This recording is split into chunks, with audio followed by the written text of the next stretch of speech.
Olá, alunos, tudo bem com vocês? Vamos para a nossa última aula de óptica. Vamos falar agora na aula 31 sobre a física do olho humano, tá? É onde a física encontra um pouco de biologia, tá? Bom, vamos entender um pouquinho aqui como é o funcionamento do olho humano e com isso a gente vai tentar entender, então, os princípios físicos envolvidos, né? O olho, ele é um sistema óptico complexo, ele tem vários elementos, né? E a citar algum deles, né, que a gente já ouviu falar em algum momento, né? Temos a córnea. A córnea, essa calota esférica mais externa, né, que ela protege o olho de impurezas, de poeira e tudo mais, né? Preenchendo a córnea, nós temos o humor aquoso, tá? Que aqui a gente considera ele como líquido transparente, né? Temos o cristalino. O cristalino, na verdade, é um dos principais elementos aqui do nosso sistema óptico, porque ele vai ser considerado uma lente biconvexa, né? Você vê aqui como se fosse uma lente delgada biconvexa. E preenchendo todo o espaço do olho aqui, temos o corpo vítreo, que também é um líquido que a gente vai considerar aqui como também transparente. Temos a esclera, que é uma membrana aqui, que ela vai estar, ela dá sustentação mecânica e proteção do olho, né? Então ela vai, juntamente com os músculos ciliares, ela vai encurtar ou achatar o olho, né? É, aí nós temos a corióide, que é outra membrana, que ela é cheia de vasos sanguíneos, né? E aqui na corióide nós temos também a principal, aqui fator que permite a visão, que é a retina. A retina, ela está permeada aí de células sensíveis à luz, que são os cones e bastonetes. E aí nós temos aqui na parte também anterior, temos a íris. A íris, ela funciona como se fosse o diafragma lá da câmera fotográfica, ela vai controlar a passagem de luz. Então, quando estamos num lugar com muita intensidade da luz, a íris ela fecha, né, para diminuir um pouco a intensidade da luz que entra no olho, e quando nós estamos num quarto mais escuro, ela já se dilata, né? E aí nós temos a pupila também aqui, que ela vai fazer, ela vai controlar esse diâmetro, né, assim como a íris, e ela vai ajustar aí quanto que luz entra no nosso sistema, tá bom? Então esse daqui é a biologia do olho humano, né? Mas para entender a física, nós usamos então um modelinho do olho reduzido, né? Então a gente vai considerar lá que o humor aquoso é, e o e o corpo vítreo aqui, né? Eles vão ser como se fossem meios transparentes, não vai mudar muita coisa, mas nós vamos considerar então um eixo óptico aqui, centrado na aqui nessa região do cristalino, né? Que a gente vai considerar como uma lente delgada convergente. Então aqui a gente já faz o símbolo da lente delgada convergente. Então qualquer objeto que tiver aqui, ele vai ser projetado, né, no foco que vai ser exatamente localizado na retina, né? Então, novamente, temos o eixo óptico, uma lente convergente delgada, né, representando o cristalino, e aí o objeto, qualquer tipo de objeto, os raios de luz vão focalizar na retina que vai produzir a imagem, né? Então aqui é bem parecido com uma câmera fotográfica, e se vocês lembrarem, então, a câmera fotográfica ela sempre vai ter uma imagem real e invertida do objeto, né? Mas, nossa, parece por que que nós não enxergamos objetos invertidos? Porque justamente aqui o nervo óptico e com o nosso cérebro ele faz a inversão da imagem, a gente enxerga as coisas no sentido real, tá? Então a gente não vai enxergar as coisas invertidas, tá certo? Bom, então, os raios de luz entram, né, pelo cristalino, são focalizados aqui na retina, e a retina, como eu falei, então, possui células nervosas, que são os cones e bastonetes, que são sensíveis à luz. E aí, então, essas células transformam, então, a intensidade luminosa em pulsos elétricos, que vão viajar nos nervos ópticos até o nosso sistema nervoso, chega no nosso cérebro, que ele faz a codificação da imagem, tá? E aí, veja, a ideia é a seguinte: é, é bem semelhante à câmera fotográfica, porque o objeto estando próximo ou longe, a ideia é que aqui a córnea a córnea com os músculos ciliares, né? Aqui com a íris e tudo mais, o olho ele vai mudando a sua distância focal do cristalino, né? E com isso a gente consegue mudar aquela distância focal para sempre eu ter a imagem sendo depositada aqui na retina, né? Então, se o objeto está mais próximo, a gente chama isso de acomodação visual, essa mudança da distância focal do cristalino com a distância do objeto, né? Então, isso permite a gente enxergar coisas longes e coisas próximas de nós, tá? Então, essa acomodação visual ela tem algumas limitações. Quando o objeto está muito longe, a gente chama de ponto remoto, o olho vai ficar relaxado, porque aí nós consideramos o objeto no infinito, e aí ele relaxado, então temos a focalização na retina. Só que conforme o objeto vai ficando mais próximo, o olho ele tem que se contrair, né, para diminuir essa distância focal, e com isso, então, os músculos ficam contraídos, é por isso que a gente faz muita força para ler objetos muito pequenos, muito próximos da gente. E tem uma distância mínima que a gente consegue visualizar, porque é o máximo que o músculo consegue contrair o nosso olho, né? E esse ponto mínimo é chamado de ponto próximo, tá? Então, lembre-se, no ponto próximo, que é em torno de 25 centímetros, né? O nosso olho está contraído, então é o máximo que a gente consegue ler o mais próximo da gente. Mais que isso, a gente não consegue focalizar. E o ponto remoto é o ponto mais longe que a gente consegue enxergar.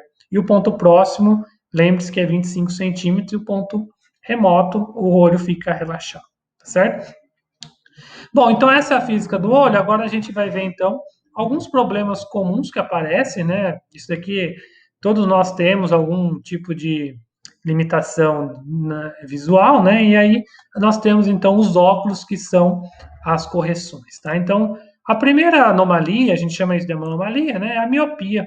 A miopia, ela acontece, é um problema genético, né? A maioria deles, mas acontece quando a gente tem uma curvatura excessiva da córnea, né? A gente chama isso de olho alongado. O que acontece, então? Quando o cristalino ele vai focalizar o objeto, ele vai se formar antes da retina. E aí o que acontece? A gente enxerga embaçado. É, então o míope, e por conta desse olho mais alongado, ele tem dificuldade de enxergar objetos longes. Porque o objeto no infinito, então, ele vai sempre ser focalizado antes da retina. Objeto próximo você não tem esse problema, porque aí o olho se contrai, então a imagem ele consegue ser formada aqui na retina, né? Mas para objetos longes isso não acontece. Então, como que a gente corrige isso? Corrigimos com uma lente divergente, porque imagina, a gente quer que a imagem se forme mais longe, então colocamos uma lente divergente aqui, e aí a gente faz então os raios de luz divergirem um pouquinho, e com isso a córnea, então, o cristalino consegue focalizar na retina, né? Então a ideia é a seguinte, que a lente ela precisa ter uma distância focal aqui para permitir que seja pelo menos igual ao ponto remoto do olho, né? E o negativo é porque a imagem é, é a distância focal da lente divergente, né? E aí a gente ouve muito falar, quando a gente vai no oculista e tudo mais, né, dos graus, né? Ah, eu tenho miopia de tantos graus. Esse grau, ele é nada mais, nada menos que a vergência. Então, a dioptria da lente que você precisa, ela é o grau. Então, a gente fala lá, tenho tantos graus de miopia, quer dizer que, então, que a lente que você precisa corrigir a sua visão, ela vai ter tantas divergência, né? Ok? Então lembre-se, miopia é o olho alongado, então a imagem se forma antes da retina e aí produz uma dificuldade de enxergar objetos de longe. E aí nós temos a hipermetropia. A hipermetropia é o contrário. É quando você tem um olho mais curto, né? E isso faz com que a imagem ela se forme depois da retina, né? Ou seja, vai ter dificuldade para enxergar objetos próximos, porque pensa, objetos próximos, o seu olho vai se contrair, né? E aí você tem então a formação da imagem depois da retina. Então, o olho hipermétrope, ele não consegue enxergar muito bem de perto, tá certo? E aí, justamente, para você corrigir, você precisa de uma lente convergente, porque aí você precisa que os raios tenham uma convergência maior do que eles são na realidade, né? E aí, para você encontrar o grau, então você precisa assim que a distância focal da sua lente, ela precisa permitir então que o objeto ele esteja no seu ponto próximo, né? Ou seja, a distância do objeto seja 25 centímetros. E aí aqui você tem que ter o ponto remoto, que é o ponto real que você vai ter a imagem, tá certo? Então com isso você consegue então saber novamente também aqui quantos graus você vai precisar. Mas lembre-se, o míope ele usa uma lente divergente. que se você lembrar, geralmente são aquelas lentes delgadas, aquelas lentes grossas, né? É por isso que geralmente a lente do míope ele é mais grossa e a lente do hipermétrope ela é mais fina, porque é uma lente convergente e é aquelas lentes delgadas, tá certo? E aí um outro anomalia comum é presbiopia. A presbiopia, ela acontece mais em gente de mais idade, né? Que é a famosa vista cansada, né? Então, porque acontece o seguinte, com a idade você vai perdendo a capacidade do cristalito, ela mudar sua distância focal. Então, geralmente os músculos ciliares, né? Eles vão contrair o cristalino, né? E aí ele vai mudando a sua forma para ajustar a distância focal. Com o tempo, o cristalino fica mais rígido, ele perde sua flexibilidade, então você não consegue mais é, fazer essa acomodação visual. E então, por exemplo, um ponto próximo você já não consegue muito ler, né? Porque o cristalito não se dobra muito com os músculos ciliares. Então, para isso, geralmente você usa uma lente convergente, porque você vai ter problemas de ler de perto, né? Então, geralmente, os de mais idades usam aquele óculos de leitura, que realmente é para dar um apoio aí na contração, na acomodação visual. Né? Então, é bem semelhante à hipermetropia. Só que a hipermetropia uma anomalia genética. Geralmente você tem isso aqui desde criança, né? Se você tiver uma hipermetropia. A presbiopia é uma coisa natural que vem com a idade, tá certo? Então, veja que, além disso, o cristalito ele cresce por ano e tudo mais, né? Então, presbiopia é a famosa vista cansada. Aí nós temos o astigmatismo. O astigmatismo, ele acontece, é também um defeito genético, né, um problema genético, mas ele acontece quando a córnea ela não tem uma forma esférica. Geralmente ela forma uma forma mais ovalada, e com isso você não tem o objeto, ele não se forma em somente um ponto, né? Se você tiver um objeto pontual, ele não vai se formar num ponto, mas num plano, justamente porque a córnea ela não vai ser exatamente esférica, mas ela vai estar mais ovalada. Então, geralmente você tem problemas tanto de enxergar de perto ou de longe, justamente porque a imagem ela vai estar mais esticada, mais contraída em algumas direções, né? Então, geralmente aqui você corrige com lentes cilíndricas, tanto convergente quanto divergente, vai depender, o oculista vai perceber do que você precisa, né? Mas as lentes precisam ser cilíndricas. E é aqui que às vezes você usa aquelas famosas lentes chamadas de fundo de garrafas, né? Que são as lentes grossas, divergentes, tá certo?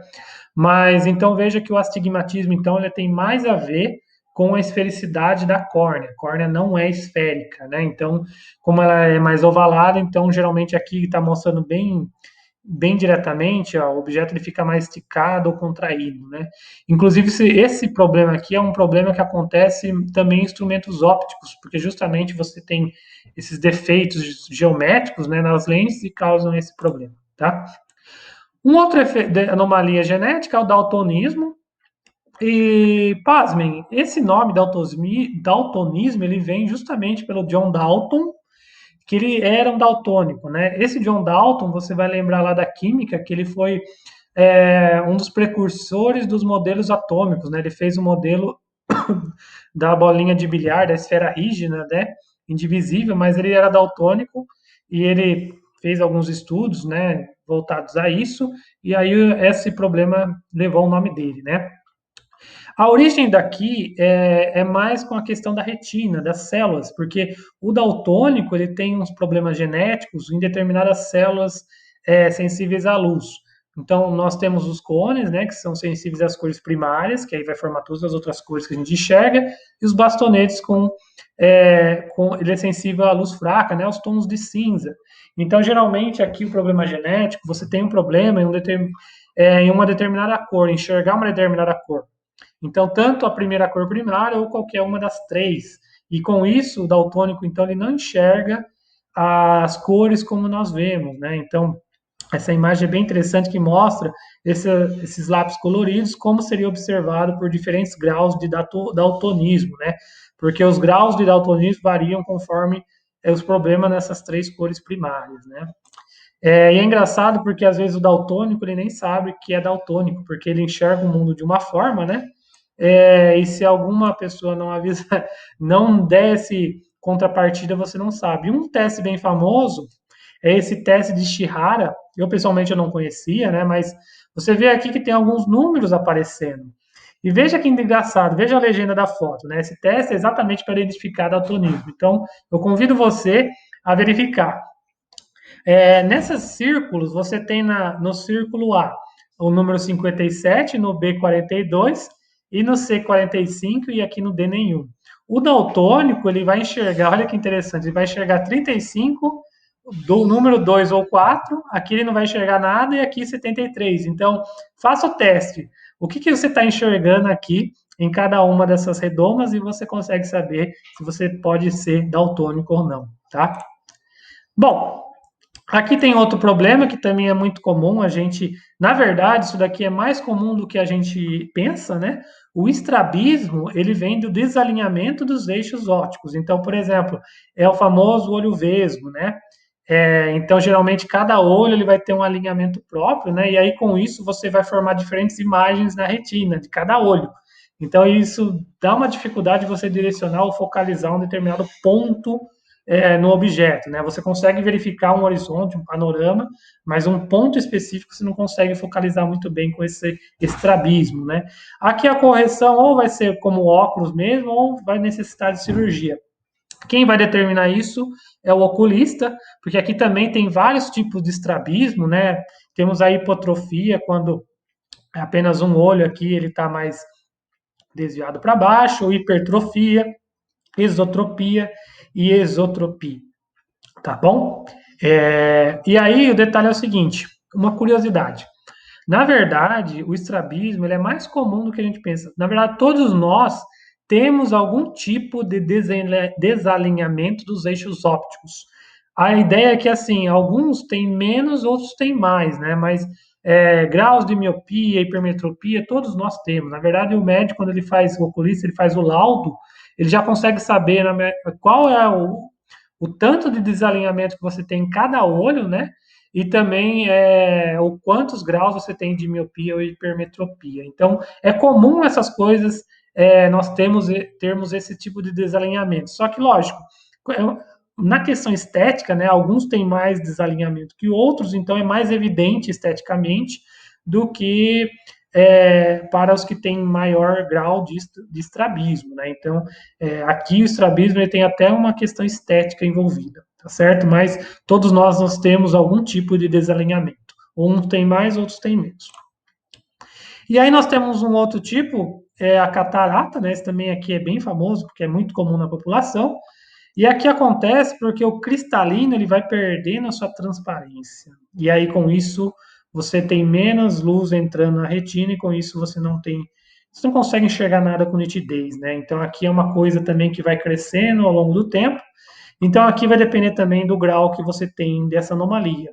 Pode ser corrigido por uma cirurgia ou a necessidade de uma lente intraocular, né? Então aqui também vai depender do grau, o oculista ele vai determinar, né? Então isso daqui o SUS ele tem feito, né, uma campanha muito grande para tentar fazer essas cirurgias de correção de catarata na população, porque é um problema muito comum, tá certo? E aí os fatores são N fatores genéticos ou o próprio estilo de vida, né? Por exemplo, trabalhadores que vivem debaixo do sol, que trabalham em plantação, por exemplo, às vezes você tem esse problema da transparência do cristalito devido aos ambientes de trabalho, né? Então, aqui ressalta a importância de sempre você estar consultando um oculista para saber essas anomalias, tá? Por fim, eu separei alguns exemplos, né? Então, eu tenho um olho normal, a gente chama de emétrope, ele pode ver objetos situados no infinito, né, que é o ponto remoto, e o ponto próximo de 25 centímetros. Eu quero saber de quanto que muda a vergência do nosso olho, né, para um ponto remoto e um ponto próximo. Bom, um ponto remoto, né, então a gente tem essa equação dos pontos conjugados, eu quero saber a vergência, né, e lembrar que o ponto P1 é o ponto do infinito, né? Então isso daqui vai a zero e esse ponto aqui é o ponto da imagem que se forma na retina. No ponto próximo, nós temos que o objeto vai estar a 25 centímetros e o pelinho aí é o ponto da imagem que se forma na retina. Então eu quero saber a variação da vergência, né? Então eu vou fazer D2 menos o D1. É, Veja que esse termo aqui do pelinho ele vai se cancelar, então só vou ter as distâncias do ponto remoto e ponto próximo. que vai dar, então, 4 dioptrias. Então, a divergência do nosso cristalino, ele muda até de 4 graus, né, do ponto remoto até o ponto próximo, que é o ponto mais próximo que a gente consegue observar, tá certo? Um outro exemplo, ó, eu tenho um ponto remoto de um míope, ele se situa-se a 2 metros do seu olho. Eu quero saber a distância focal, a divergência para corrigir esse defeito, né? Então, lembre-se, no olho míope, o foco da lente ele precisa ser exatamente igual ao ponto remoto.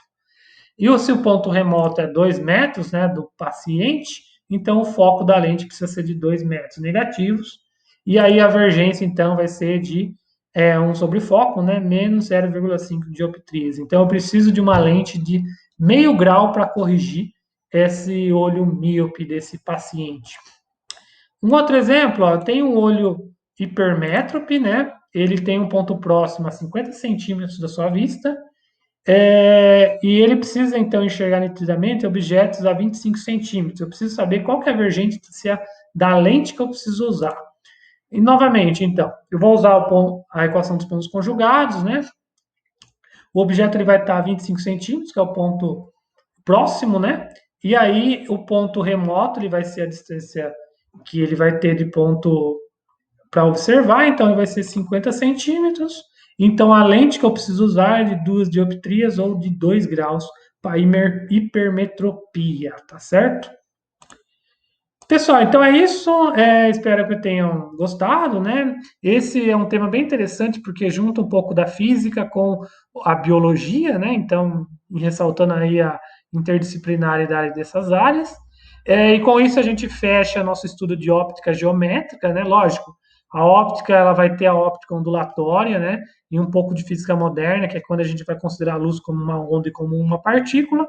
Mas veja aí o tanto de coisa a gente consegue estudar só considerando a luz como um feixe de raios, né?